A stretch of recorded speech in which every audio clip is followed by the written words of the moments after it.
Pendekatan karya sastra menurut M.H. Abrams. Dalam The Mirror and the Lamp 1971, Abrams mengemukakan teori universe dalam sastra yang mencakup 4 unsur.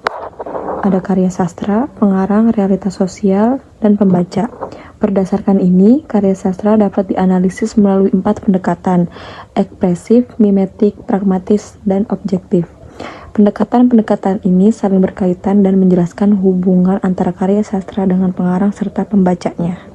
Yang pertama ada pendekatan objektif. Pendekatan objektif adalah metode analisis sastra yang menitik beratkan pada unsur instrik karya seperti tema, perasaan, nada, dan amanat, tanpa melibatkan unsur ekstrinsik seperti latar sosial, politik, atau budaya pengarang. Karya sastra dipandang sebagai dunia yang otonom dan dinilai berdasarkan strukturnya sendiri. Ini ada contoh puisi yang judulnya Penerimaan, karya Chairil Anwar. Kalau kau mau ku terima kau kembali dengan sepenuh hati, aku masih tetap sendiri. Ku tahu kau bukan yang dulu lagi, bak kembang sari sudah terbagi. Jangan tunduk, tentang aku dengan berani. Kalau kau mau ku terima kau kembali untukku sendiri, tapi sedang dengan cermin aku enggan berbagi. Jadi, pendekatan objektif dalam puisi Penerimaan karya Chairil Anwar. Puisi ini mengangkat tema cinta dan penerimaan di mana tokoh aku masih mencintai dan rela menerima kembali kekasih yang pernah meninggalkannya. Perasaan yang ditonjolkan adalah ketulusan dan kesetiaan, meski pernah disakiti. Nada puisi bersifat lugas dengan suasana romantis yang menyentuh dan penuh harapan akan kesempatan kedua. Amanat dari puisi ini adalah pentingnya memberi dan menghargai kesempatan kedua, karena cinta sejati mampu memaafkan dan memperbaiki kesalahan di masa lalu. Pendekatan pragmatif. Pendekatan pragmatif adalah pendekatan kritik sastra yang menilai karya berdasarkan pengaruh dan efeknya pada pembaca. Nah, fokus utamanya adalah bagaimana karya sastra seperti puisi dapat menyampaikan pesan atau tujuan tertentu, seperti nilai pendidikan, moral, atau estetika. Keberhasilan karya diukur dari seberapa baik pesan tersebut dapat diterima dan dapat dirasakan oleh pembaca. Pendekatan ini juga menekankan strategi estetik yang digunakan untuk mempengaruhi pembaca, meskipun setiap pembaca bisa menangkap pesan yang berbeda. Contoh puisi yang berjudul Kehidupan Aneh di Balik Jendela, karya Setia Naka Andrin. Kehidupan aneh di balik jendela. Ada kehidupan yang aneh di balik jendela. Banyak yang menganggapnya sebagai perlintasan perasaan orang-orang putus asa. Di sana, berisi para nelayan dengan takdir lautnya, para pendoa dengan segenap nuraninya, para pendekar dengan genggaman pedang di tangan kirinya, hingga para seniman dengan sepasang sayapnya. Di balik jendela, mereka saling membicarakan keanehan yang saling berburuk sangka. Pendekatan pragmatif pada puisi Kehidupan Aneh di Balik Jendela, karya Setia Naka Andrin. Nah, puisi ini menggambarkan kebiasaan masyarakat yang suka membicarakan orang lain dan berburuk sangka. Melalui pendekatan pragmatis, puisi ini menyampaikan pesan moral agar pembaca lebih baik diam daripada membicarakan hal yang tidak bermanfaat, serta dianjurkan untuk selalu berbaik sangka karena membicarakan keburukan orang lain adalah perbuatan yang tercela.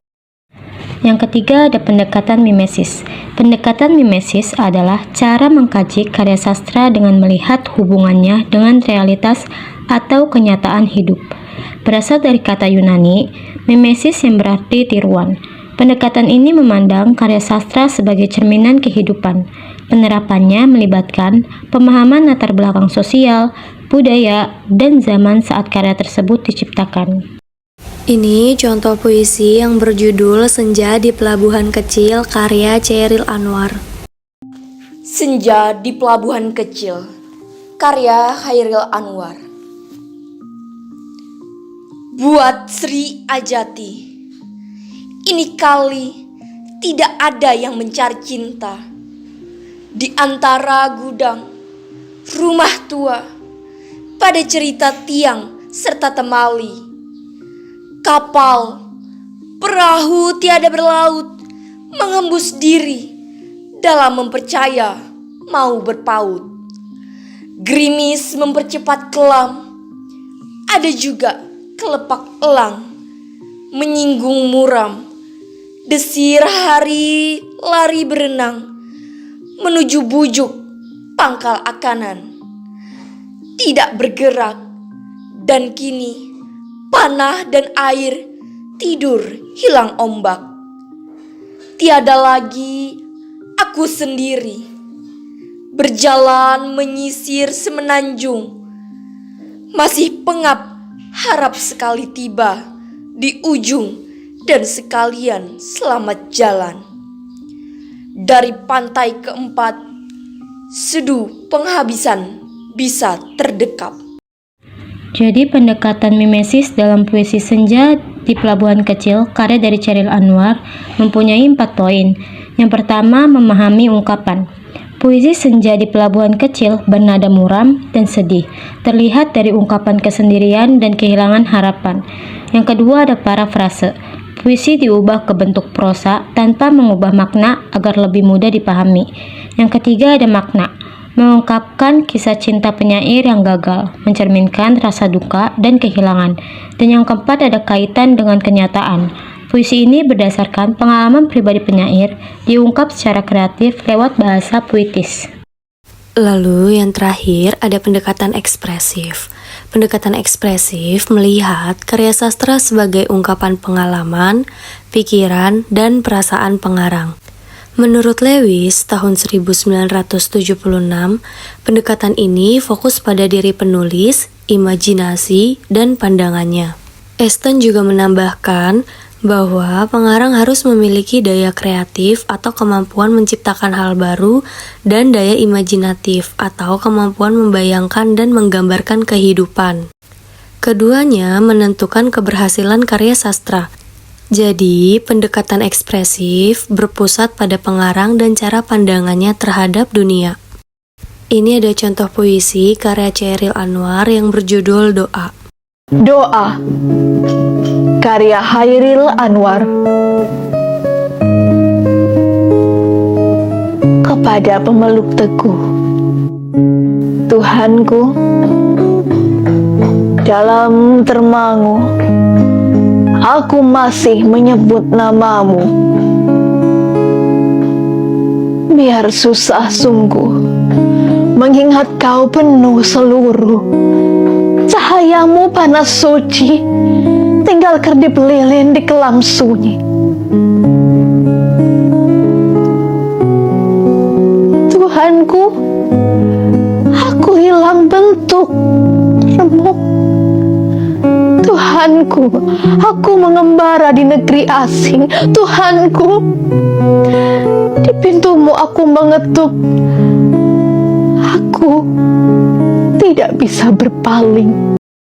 Jadi, pendekatan ekspresif dalam puisi Doa, puisi tersebut ini menggambarkan penyair sebagai sosok yang religius dan tetap mengingat Tuhannya di tengah kesulitan. Seperti pada tampak larik, dalam termangu aku masih menyebut namamu, dan walau susah sungguh mengingat kau penuh seluruh. Larik, di pintumu aku mengetuk. Ini menunjukkan penyesalan dan kesadaran akan dosa, serta keyakinan bahwa hanya Tuhan tempat kembali dan memohon ampun. Oke, jadi dapat disimpulkan bahwa pendekatan Abrams dalam kajian puisi ini mencakup 4 sudut pandang utama. Yang pertama, pendekatan objektif, pendekatan ekspresif, pendekatan mimesis, dan pendekatan pragmatif. Kalau pendekatan objektif itu menyoroti unsur intrinsik puisi. Lalu kalau pendekatan ekspresif itu menekankan ekspresi pribadi pengarang.